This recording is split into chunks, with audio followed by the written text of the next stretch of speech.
So I'm here today with Frank Miller. Frank, it's a pleasure to be with you. Nice to be here.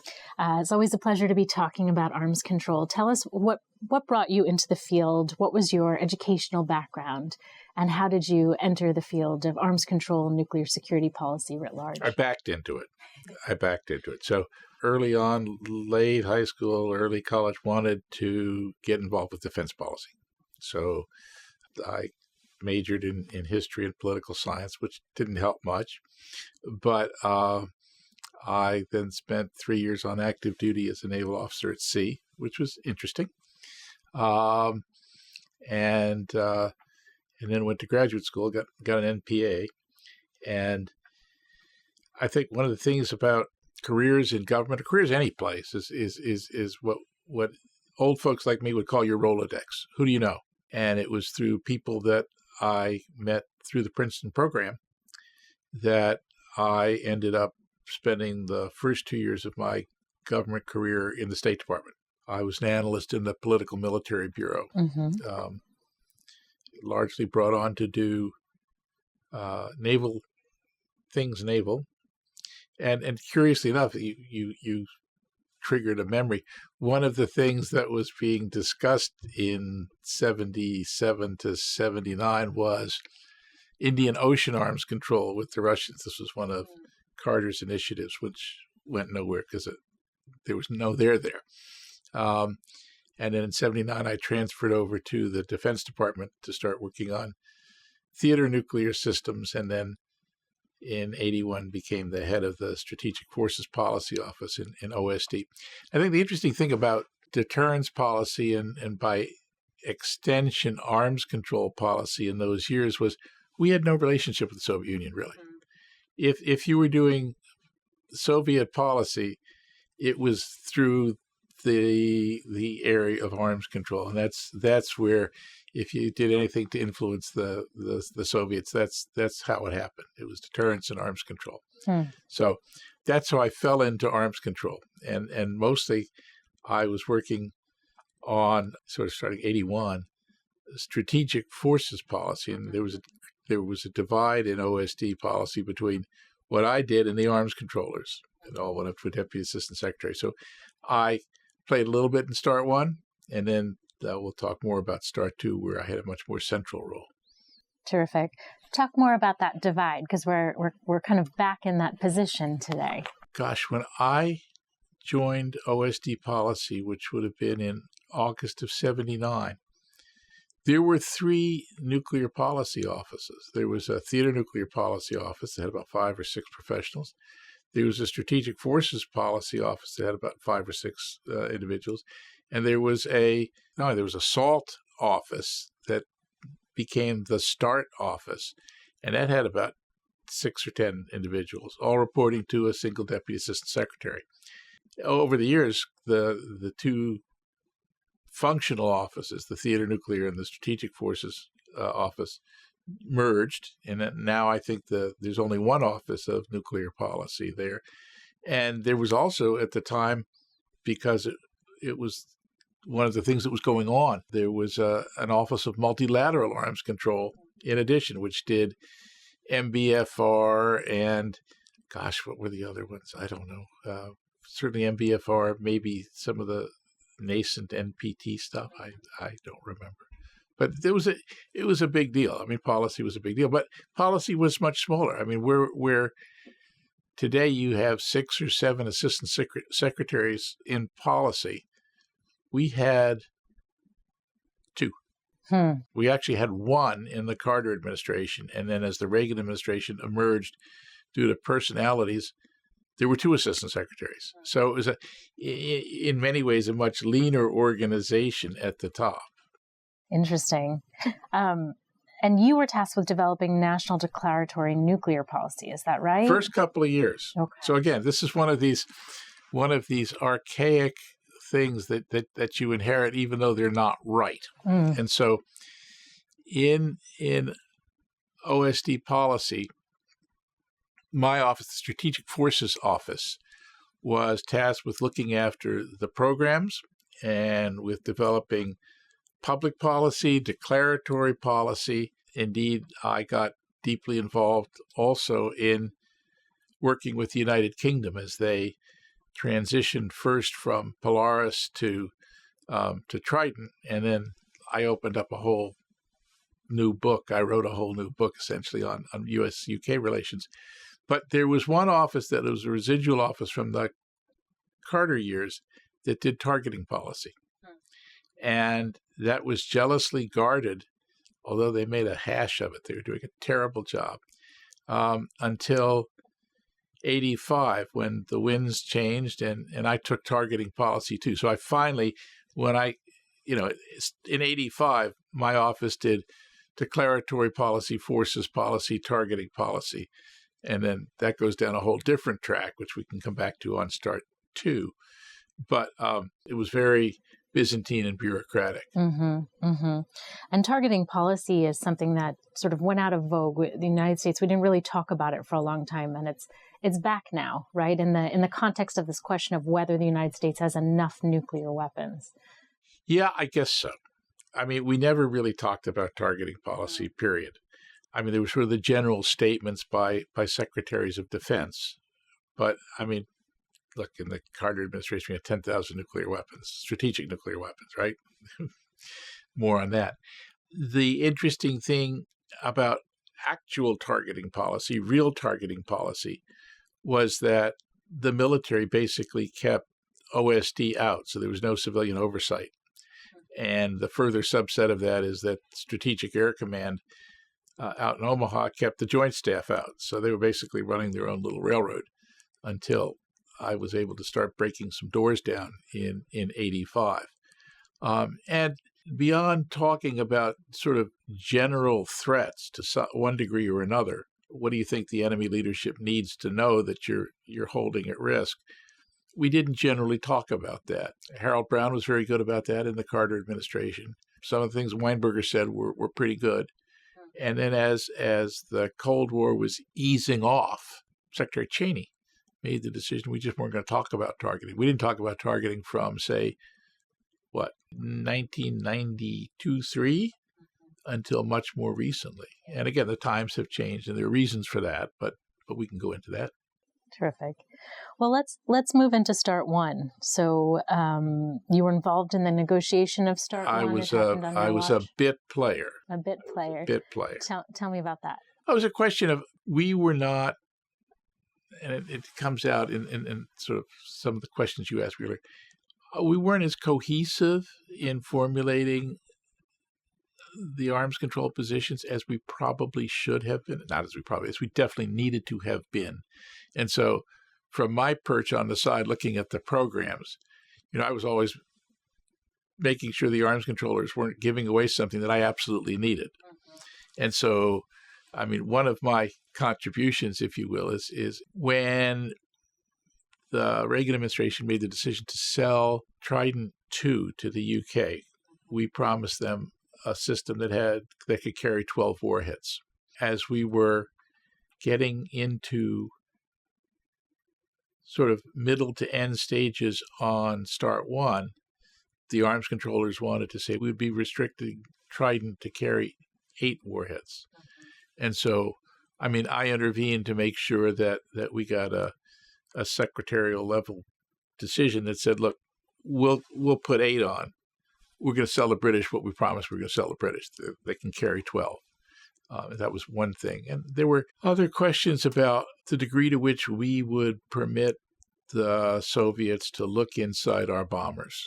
They did on-site inspections. And so, again, I got drawn into those. And so I actually sat in on some long late-night sessions with our arms controllers and the Soviets, which gave a significant insight into Soviet negotiating style, which is really Russian negotiating style, which is, you sit down, you bargain really hard, and it's 10 o'clock at night, and you agree, okay, here's where we are, and you come back the next day, and that's not really where you are, because they pocketed what you said, and they did not admit at all to what they had conceded the night before. And that is classic Russian negotiating style, which is... Did you find the Russians always waited for the U.S. side to table absolutely proposals to provide information? Absolutely. Pretty typical of these it's arms control negotiations. it's a long story where we always lead. And one of the things that we have always done wrong on arms control is, as we run up to an arms control negotiation, we fight in the interagency as to what's going to be the best outcome. What do we want this treaty to say?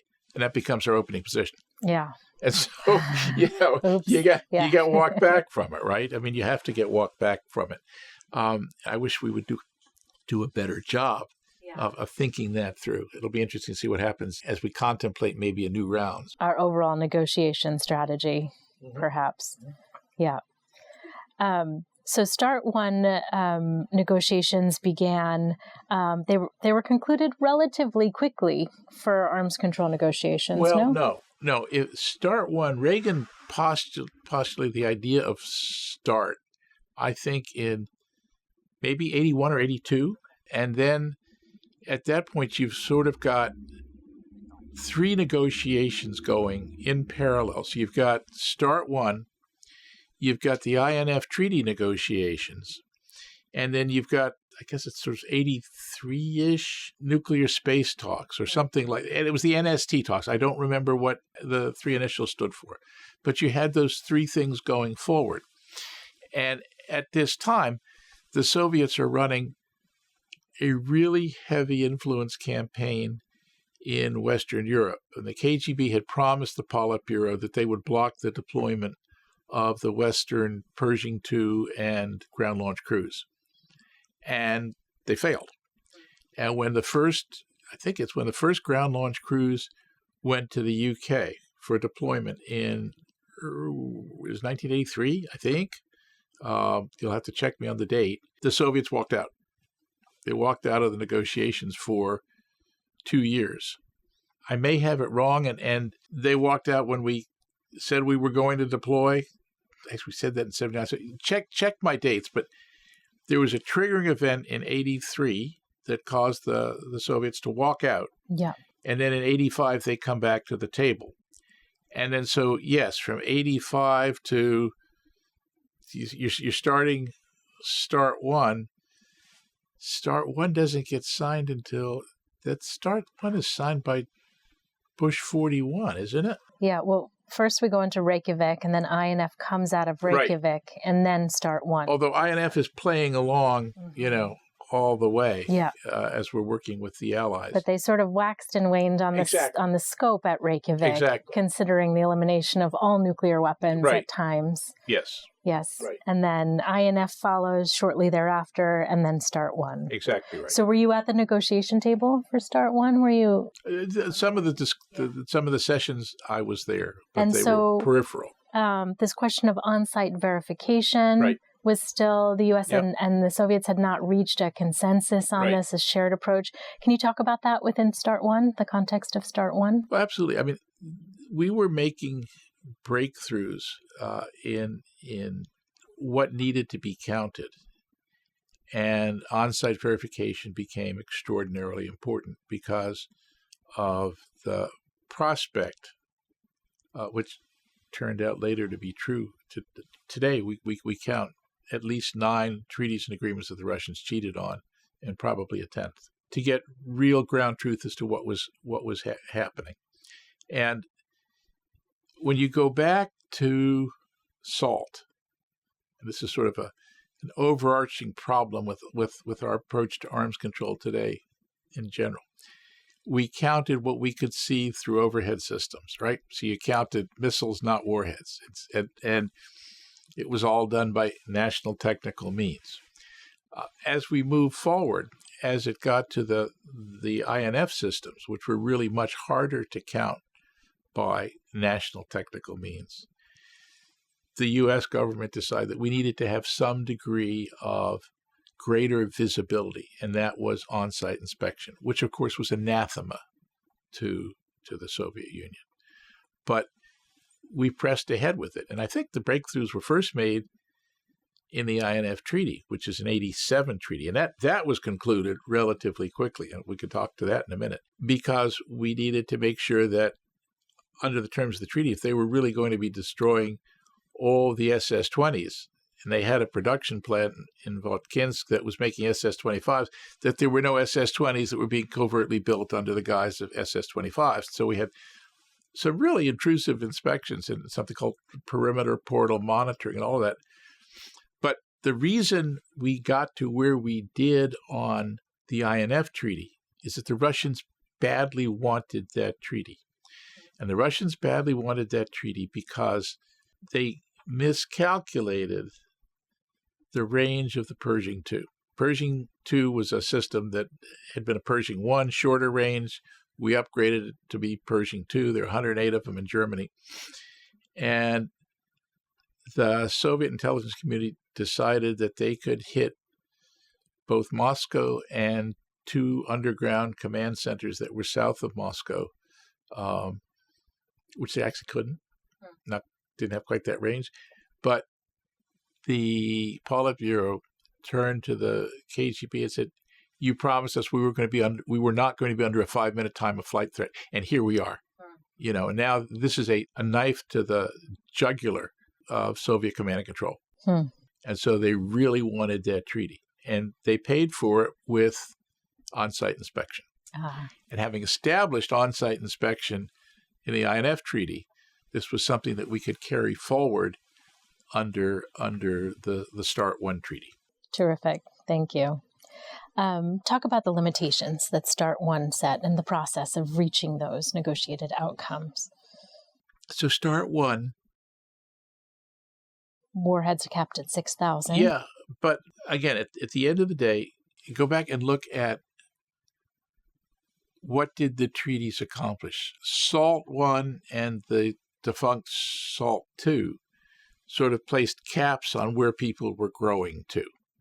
Okay? START accepted those caps, but for the first time tried to make qualitative changes to enhance stability under the caps.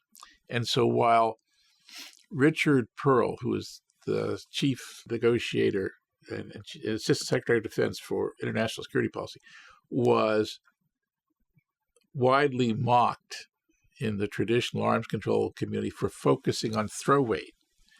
What Pearl was trying to do was to reduce the Soviets' ability to carry warheads. And so one of the things that START I did was to cut the size of the SS-18 force by 50%. So you had 308 SS-18s. Under the rules of START I, they had to get rid of half that force, take it down to 154. The other thing that START I did was to draw a distinction between ballistic missile warheads and... I should stop. So START begins talking about warheads, not missiles, not things that you can only count from NTM, but warheads. What do those things carry? And how many warheads would be carried by each system, and then how did you do the verification? This is where the British system became an issue, because our positions on Trident II D5 had 12 positions, although only 8 of them were filled. So you now distinguish in START I between so-called fast-flying systems, ballistic missiles, and slow-flying systems, bomber-delivered weapons, with the notion that bomber-delivered weapons, because they took a long time to reach their targets, were less threatening to strategic stability, whatever that is, than ballistic missiles. And so, yes, there's a cap of 6,000 warheads notionally. Now, what's under that cap? What's under that cap is 4,900 ballistic warheads, and then, it was 1,100 bomber warheads. But, again, on the bomber side, if it was a bomber like a B-1 or a B-2 that was delivering gravity bombs, that B-1 or B-2 counted as one weapon. While they could carry up to 16, but it's one weapon. So 6,000 is not 6,000, right? For the B-52, which carried 12 or 20 air-launched cruise missiles, depending on whether it was a G or an H model, the counting rule for the bomber was 50%. So if the B-52H was capable of carrying 20 weapons, it counted under the Arms Control Treaty as 10. And so 6,000 weapons essentially gave you 10,000 weapons in the arsenal. And yeah, was it sort of at the SALT limits? Yes, but it broke down. You paid a penalty for ballistic systems, and the heavy ICBMs were cut by 50%. And so one of the first things that Arms Control did in trying to increase stability, therefore, was not just counting things, but counting warheads and differentiating. So trying to give the Soviets more of an incentive to go with more bomber weapons than with missile weapons. Because they're slower and less destabilizing. That was the thought. And so this refers back to what you said about the treaty made qualitative right. changes to enhance strategic stability. Exactly so. So following in the tradition of Schelling and Halpern, right, the original ideas behind the first SALT treaty, they were kind of renewed and re-emphasized in SALT I. Yeah, although, I mean, and I must be honest, we have this sort of ongoing joke and debate in the strategic community. Everybody talks about Schelling and Halpern. I never opened Schelling. I did not refer to Schelling once in 20-odd years of dealing with nuclear policy. But somehow you internalized this idea that qualitative changes could be exceptionally stabilizing, right. as opposed to quantitative ones, which many critics would argue is kind of what arms control became. That is exactly right. So what was that process like of internalizing that understanding? It came from it's just somewhere. Looking at this, again, this is where I played a role in START 1 and sort of the closing phases. Was by 89, I became a deputy assistant secretary. So I had the arms control, I had the forces. I was able to put this together. I knew what I wanted to control on the Soviet side. And I wanted, as much as possible, to create a situation where they were less threatening to my capabilities than without arms control. I was always of the belief, I'm still of the belief, that what really counts is deterrence. Arms control is nice to have, it's important, but your critical thing is having a strong and capable deterrent, which is survivable under whatever circumstances are necessary. And so my input to START 1 in the Bush 41 presidency was not really at the table, but it was informing those kinds of decisions to make sure that, okay, we're going to make sure the bombers are counted this way, or the subs are counted at 8, not 12, and then writing a codicil, working with the UK so that it's a U.S. unilateral statement that the Brits are by themselves, they're an independent force, they don't count, even though the Soviets always try to bring the Brits in as part of our force. So yes. So START 1 is signed, it enters into force, and pretty quickly negotiations for START 2 begin. Is that right? No. Well, coincidentally at best. So as START 1 has come to a close, and that was signed, you're going to have to remind me, it was 90 or 91? 91. Okay. So let's roll the tape back. And in 1985, I finally get control of targeting policy. And I, with the help of very talented subordinates, am able to discover that what the PSYOP looks like does not, in fact, resemble in many serious ways the guidance that the President and the Secretary of Defense have issued. So for our students, PSYOP is? Strategic Integrated Operational Plan. And that is a coordinated war plan for the use of U.S. ICBMs, SLBMs, and bomber weapons. Actually quite historic. It was something that Eisenhower forced to be created in 1960 because the services all did their own thing, which is quite another story. So the PSYOP was the National Nuclear War Plan. And there were specific instructions from the President and, in much more detail, the Secretary of Defense. And it turns out they weren't being followed. And it took me a couple of bites at the apple, but I was able to get Secretary Weinberger to back me in reforming the plan. But my ambit was only, if you will, the gross morphology. So what we call the option structure. What did this attack option look like in terms of general general targets, not specific targets. I was forbidden by the Joint Staff from getting into specific targets. I had a prior relationship with Secretary Cheney before he became secretary. He knew what I was doing. When he came in, he was given a couple of briefings by the chiefs that, in front of the chiefs, it wasn't the chiefs, it was the Strategic Air Command commander who also was in charge of targeting.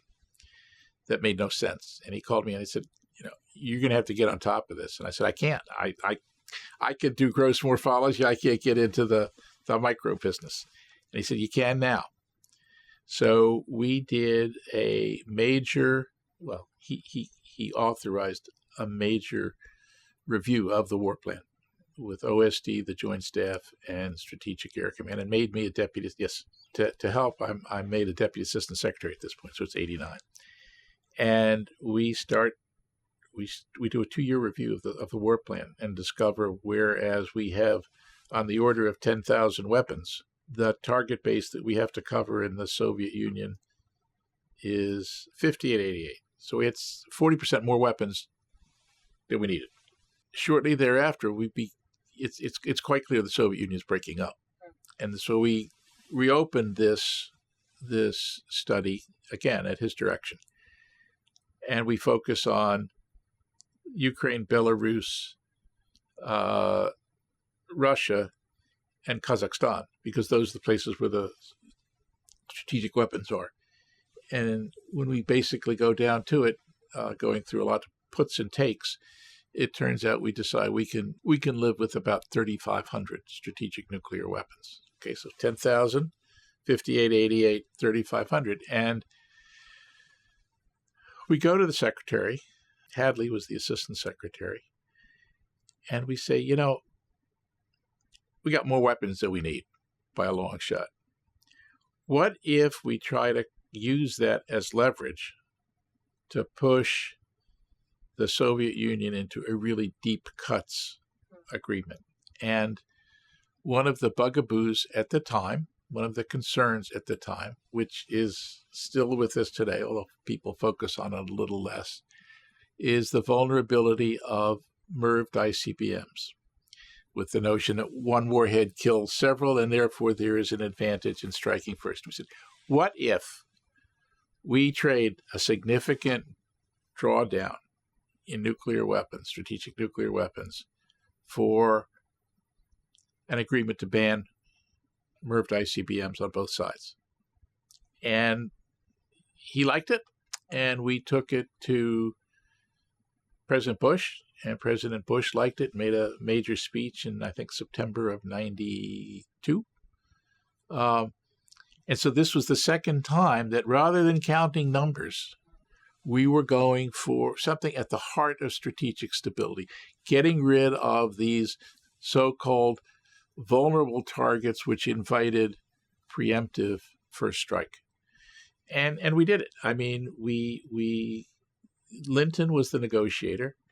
It was done relatively quickly, and it failed because although the Senate ratified it and the Russian Duma ratified it, the Russians injected a poison pill about missile defense, which the Senate wouldn't act on. And so our opportunity to ban MIRV ICBMs fell away. At the same time, we did get the reductions to 3,500 agreed to. And interestingly, when it was now Yeltsin and Bush signed the treaty said 3,500.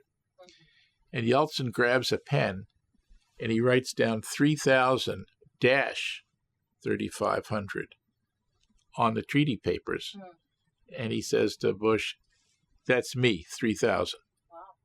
So, this was sort of the golden age of arms control, where we had achieved essentially about a 70% reduction, but we had done so in a way which was designed not to reduce numbers per se, but to create a more stable strategic environment. And it was all brought about by a requirement study that decided that we had way too many weapons than we needed. START 2 really established the linkage between requirements and arms control. It wasn't that the arms controllers were off doing their thing and on the forces side we were doing this thing. This was requirements which were translated into a sensible arms control agreement. And it's almost the only one ever, because when you go on to Treaty of Moscow and New START, they kind of revert to counting missiles without linking it to the war plan. I've heard Linton say, actually, he's quite proud of START 2 and talk about what an excellent treaty it is as well. Absolutely. I mean, it's a damn shame we couldn't get it to enter into force. Yeah, tell me more about that. You referred to it as a poison pill. It was a spoiler in the process. Yeah, I don't remember the details, but it was something about banning experiments or deployment of advanced ballistic missile defenses. This was related to Reagan's SDI. Well, I mean, it's sort of a carryover. Continuation. Right. Yeah. And some folks, some hardliners in the Duma had injected that in their ratification document. So when the ratification document came back to the U.S. Senate as modified, there were enough SDI adherents, missile defense adherents, that it was unacceptable. So we wouldn't ratify the Russian modified version. Was Moscow worried about the now post-Soviet states signing on to a treaty? You're talking about New START? START 1 or START 2? START 2 was in 93. Yeah, no, I mean, the transition to Yeltsin had been made smoothly. Mm-hmm. Under START 1, the 4 nuclear powers that emerged from the USSR had to give their weapons back to the Russians. So there wasn't a lot of thought, I think, on Moscow's part about having to worry about the post-Soviet states as such. I mean, Russia was the repository of the Soviets' nuclear weapons. Talk about the process of reaching an agreement. Was it highs and lows? Was it pretty continuous? Was there a euphoric post-Cold War sense settling in? I don't think there was. I mean, it's a long time ago. But I think one of the differences is that with SALT and START, there was this classic, you send your delegations to Geneva and they stay there for 4 months and they argue and they come to commas and periods and semicolons and all the rest, and they go home for a while, then they start again. That I think it actually plays into SORT when we get to SORT. But I don't quite recall, but I think Linton went over with specific instructions on START 2, and they weren't, because they weren't going to be sitting there for months, throwing pieces of paper at each other. It was conducted on a really relatively rapid basis. And I think getting away from the sort of, we're going to sit across the table and talk to you for 3 months at a time, was the kind of thing that impeded rapid progress. It gave the negotiators control as opposed to the leaders. And then everybody would look to, oh, good, we're going to get a Reagan-Gorbachev summit or a Bush-Yeltsin summit to cut through the red tape that the negotiators have created. I mean, these things don't have to be as tortuous as they end up being sometimes. It sounds like on one hand, START 2 paved new ground, but on the other really picked up on the momentum that had been building behind the arms control project. Right. Can you recall a particularly difficult moment in the negotiation and how you were able to overcome an obstacle? START 2? Yeah. No, I can't. No. I really can't. I mean, one of the things is that helped us a lot is that the Russian economy was cratering, and they couldn't really afford to maintain some of the forces that they had. Great. Thank you. All right. Let's move on to SORT. Can you talk about the advent of that process? Yeah, and I've talked before, sort of prep for this discussion. I talked to 2 close friends, one of whom was on the NSC alongside me, and he had missile defense in his portfolio, and someone who was on the vice president's staff. Why did we do SORT? What impelled us to do? What was the reason to have to do SORT? We were already down at 3,500. I mean, what? And none of us can come up with a good answer. None of us can come up with good. So one of the reasons is, everybody expects that the next administration is going to do another arms control agreement. And this is where you start to get the disjuncture between targeting requirements and arms control, because all during the Clinton years, there was a push after START to, why 3,500? Why can't we go to 2,500? Why 2,500? Well, because it's less than 3,500. We need to do that. But 3,500 was derived from targeting requirements, but we can go to 2,500. Obviously, it got nowhere. So I can't give you a good reason for why we began to start SORT negotiations. The fact is, by the time Bush 43 entered office, there were two things. I mean, our basic targeting requirements had gone down. So we were at I don't know, around 2000 or so. I knew this because I came over in January of 2001. I mean, I was fully current. Nobody knew more about targeting than I did at that point. I'll be so bold as to say it. President Bush obviously considered Putin somebody he could deal with. This was I looked into his eyes and I saw his soul. Bush viewed the traditional view of arms control, of sitting across a table as two antagonistic parties, as something that contributed to a lack of goodwill among the nations. He didn't want to put up with that stuff. He thought that was yesterday's news, and it was deleterious to a good outcome. So basically, after we looked at our own requirements and sort of settled on 1,700 to 2,200, although when Cheney and Bush asked me, I said we could go a little lower, but okay, 1,700 to 22. That's where the Pentagon was at. Little hedge, yeah. Little hedge. He said he basically told the Russians and the interagency, hey, I'm just going to do this on my own. Dad did this presidential nuclear initiative. I was going to ask you if you thought he was influenced by his father's accomplishments.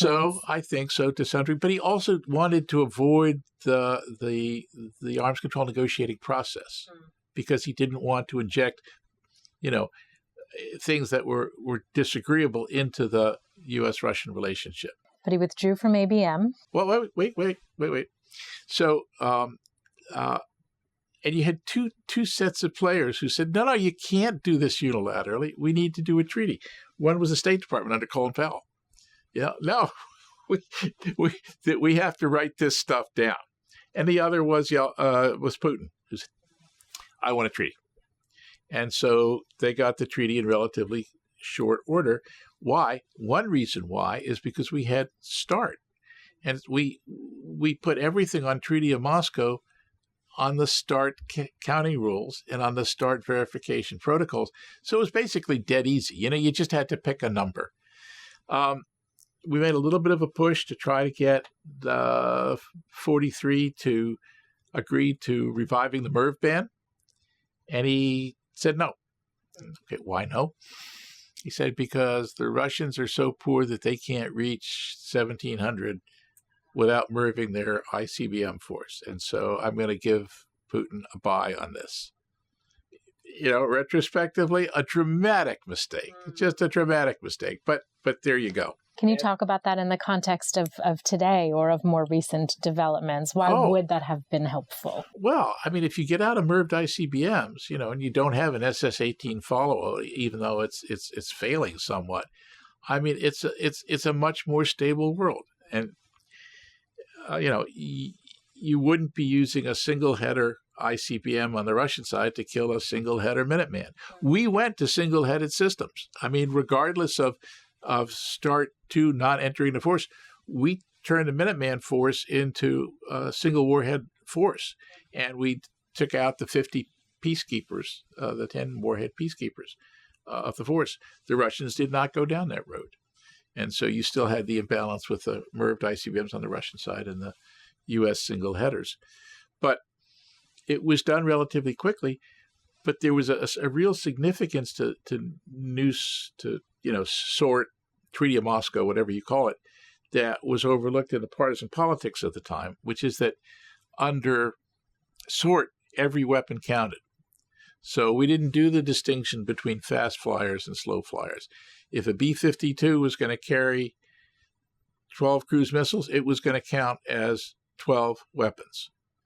And so the 1,700 to 2,200 was a real warhead count on both sides.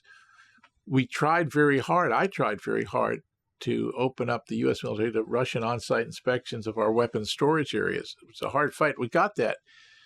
They took it to the Russian side, and they said, absolutely not, under no circumstances will you ever set foot inside ours. So that part of on-site verification was never furthered. But 1,700, 2,200 was real weapons. When you look at New START brings back the bomber counting rule. And so Mr. Obama was able to say, well, look, 1,500, that's no one's gone lower than 1,550. Well, that's a bit of a red herring because the bomber counting rule is back in effect, right? And so you could load up another 1,000 weapons on the B-52 force and the Russians on their strategic aircraft. So New START's really not 1,550, it's really 2,300, 2,500. But that distinction gets lost in the telling of the tale. SORT had an element of flexibility to it, would you say, in terms of counting rules? No. I mean, it was what you got from START 2. I mean, if it was the Trident 2 at Is there freedom to mix? Freedom to mix. No. Yes, freedom to mix in that you had so many ballistic RVs. But that was more of a force structure, as I recall. That was how we wanted to structure our force, as opposed to what we were forced to do by the treaty. And of course, our force had drawn down so much by that point that it wasn't a real issue. But we were counting every weapon, and that's a significant difference from where we are today. And was the inspection issue you just described, was that the biggest obstacle? No. You know, we at the end of the day, we had the START counting rules. Yeah. So we were going back to whatever we were doing under START 1. What was the greatest lesson learned from negotiating SORT? I don't know that we learned anything. I mean, you know, for START 2, what was the greatest lesson learned? It's that both sides need to agree that they can achieve their national security objectives at lower levels of weapons than what they had. And there's sort of a couple of things in this. I mean, you mentioned the ABM treaty. That had been a big thing in the Bush 43 campaign team. I mean, you know, getting rid of the ABM treaty, and that was a big deal. So they brought about getting rid of the ABM treaty in December of 2001, and the fear was that, well, that's the end of arms control. Well, clearly it wasn't the end of arms control because Putin was willing to sign SORT. And so maybe one of the reasons for SORT was to help demonstrate that arms control wasn't dead. That, I think, is part of it. Sort of biggest lesson learned. Biggest lesson learned. You have to have both sides of the brain engaged. You have to have the deterrence requirements and the arms control requirements combined, and they ought to work as one to enhance stability. And I think we did that in START 2, as you said, Linton said. It was a beautiful treaty. There are those as recently as a year or so ago who would say arms control and deterrence have nothing to do with each other. I know. How do you think we got there? I have no idea. Those people who don't understand what nuclear deterrence is all about in the first place, there are those people who think that if you resort to a minimum deterrence strategy and threaten enemy cities, which is both immoral and ineffective, that's all you need to do. People have various different views. You have to take into account what the other guy thinks. I mean, I think, and I've been saying for several years, if we do a new arms control negotiation, we need to take all nuclear weapons into account. We have to take account of all the theater nuclear weapons as well as the strategic nuclear weapons, because we've allowed an imbalance to develop. And now, as we've moved into this world of two potential nuclear enemies, the 1550 or whatever you have, 2300 theoretical, 1800 real, that we had decided we needed in 2010 to deter Putin then, is insufficient to deter Putin now and Xi Jinping in 3 years as the Chinese force continues to grow. So you think the United States needs more nuclear weapons now? Yeah, I do. I think we need more. I think we need enough to cover the targets which matter to Putin and Xi with a little reserve for Kim Jong-un. And I think that should guide all of our thinking. And people say, oh my God, you're going to go up from 1550. Well, the Russians have 2,000 theater weapons plus 1,550 plus strategic weapons. It's not like you could ignore the theater nuclear weapons anymore. That's where the war is going to start, right? It's not going to start over the poles. That's where the war is going to start. And so if you ignore those, you're deliberately saying, I'm wedded to numbers that don't really influence international politics. Is it really a numbers game? Yes, in one sense. As long as we have enough to deter effectively, it's a numbers game. If you can guarantee me that I can have what I need to deter effectively, I'm happy to take other limits. I don't think we need as many theater nuclear weapons as the Russians have. Absolutely not. We need to enhance our regional nuclear posture. I mean, I was a member of the Congressional Strategic Posture Commission. We said that the regional nuclear posture is insufficient, needs to be enhanced. But if you're Russia, you're concerned about deterring the United States. If you're China, you're concerned about deterring the United States. Now, if you're the United States, you have to worry about Russia and China. It's not an open-ended growth. It's not a dramatic growth over what we have today. But in 3 years or so, my estimate is we're going to need more than we have. And so what you need is a treaty that covers all nuclear weapons with freedom to mix. What about Russians Sorry? Return of submarine-launched cruise missiles? Yeah. Why not? You think the return is a good idea? The Strategic Posture Commission was pretty supportive of that. But they should be deployed and then limited, or limited and then deployed?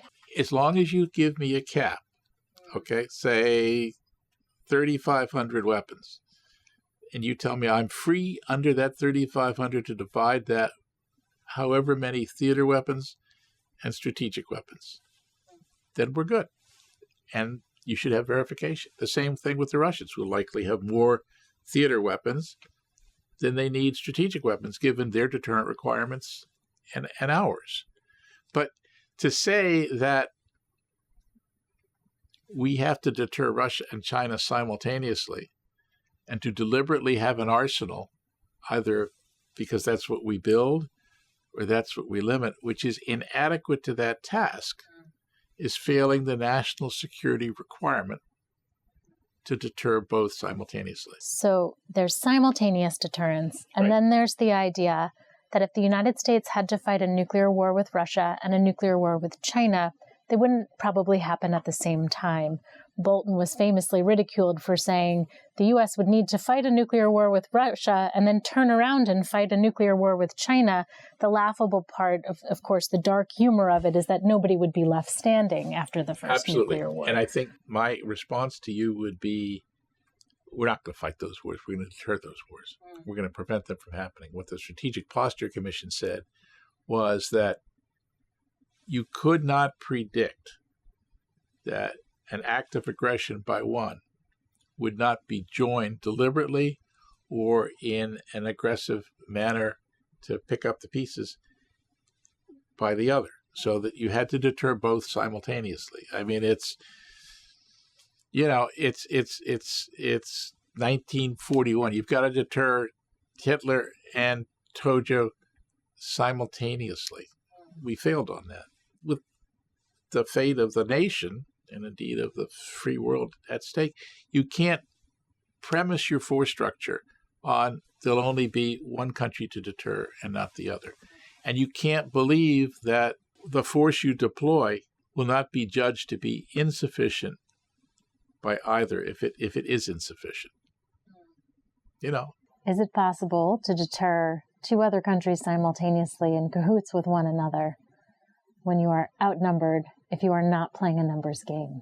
Well, again, if your strategy says, if your policy says, you have to hold at risk what enemy leaders value, which is themselves, the support structure that keeps them in power, their military forces, the key elements of their military forces, and war supporting industry. And if you tot those up on both sides, that drives you to a number. It's the target base. Now, if you change your policy and say, I'm going after cities, you can do that. It's totally ineffective because Putin doesn't care about, the Russian people. He's killed, several 100,000 of his own soldiers. Xi Jinping, same. You've got to hold at risk what they value, not what we value. And this is why deterrence is an interesting game. Yeah, game's a good word. I want to talk about you some more. Were there specific moments during the negotiations where you felt your contributions had a direct impact on the outcome? My office essentially kicked off start to, and we brought it to the President of the United States, who endorsed the notion, and it was signed by the President of the United States and the President of Russia. That was our treaty. This was crafted in OSD by the warfighters. Yeah. Okay? SORT was kind of an afterthought. Mm-hmm. Is that your proudest moment? Oh, it's not my proudest moment. What's your proudest moment? I think what we did to establish civilian control of the war plan was the biggest thing. That had not existed before. And everybody after me has used that knowledge to be able to help craft the U.S. strategic forces. And asserting civilian control as it should be was, I think, my biggest thing. The other thing that I did, which was building the relationship with the United Kingdom such that we went from sort of a unilateral set of relations on the technical side to a rich mix of political, technical, and operational interdependence. It was one of my major achievements. And also working with the allies. I worked with NATO for 20-odd years. I led the high-level group for 4 years. That alliance is invaluable. I had an easier time. I dealt with 16 allies minus the French, who obviously wouldn't play. Now you've got 32, that makes a bigger negotiating table around. Bigger project. Do you think arms control can still be an effective security tool? I think it can be a very effective augmentation. Again, my bedrock is a deterrent. If I haven't got an effective deterrent, I don't have anything. Arms control does not help because authoritarian leaders don't respect arms control. Putin has violated 10 agreements. Go way back to Helsinki, where he pledges not to. He inherited that, but he's in Helsinki. Final Act says you're not going to invade another country in Europe, right? Yeah. Oops. The Budapest Agreement, which he agreed to safeguard Ukraine's sovereignty. All sorts of things. The constant violations of the Incidents at Sea Agreement and the Dangerous Military Activities Agreement. Russian pilots and Russian planes don't go off and do things. Chinese, same. Yeah. Just because they get in the cockpit one day and are feeling cocky. They're told to do these kinds of things. Do you think there's a way the treaties could have been crafted that would have anticipated these violations and proactively worked to manage them or precluded them in some way? No, I don't know. One of the problems is you've got all these commissions that get set up, the bilateral consultative commissions and all the rest. In many instances, the Russian Foreign Ministry people are absolutely ignorant of what their military is doing. And if you go back to the roots of arms control, there's the book by John Newhouse, Cold Dawn, about SALT I, and a classic story where the U.S. side goes in and asks the Russians what their force structure is, and the Russians won't tell them. So we put stuff on the table that's unclassified, and later the Russian general takes the JCS rep off of the corner and says, "What are you doing? Our foreign ministry people don't need to know that." Yeah. That's in Newhouse's book. Linton did it. What's your Russian force structure? So we give them tell us what you think. Right. This is our view of your force structure. So often the diplomats don't have any idea of what they're negotiating, but they've got their hard instructions. And then the question is, who wants a deal at the end of the day anyway? I think we tend to want a deal more than the Russians do, except INF, because in INF, the situation turned out that they perceived a deep, credible threat to the Soviet command and control structure, and they wanted that eliminated. So it's a question of, do you have leverage? And my last question, what advice would you give to the next generation of arms controllers, diplomats, arms control scholars, towards future arms control easy. Efforts? Study your deterrence requirements and translate them into your arms control approach, not vice versa. Don't come to me with a straitjacket and says, I'm going to give you 1550, do the best you can, because that's not an answer. I mean, the world changes. It's just not an answer. The world changes. That's a good note to end on. Yeah. All right. Thank you very much. That was terrific. I learned a lot. Well, thank you. It was fun. Down memory lane. Oh, my goodness.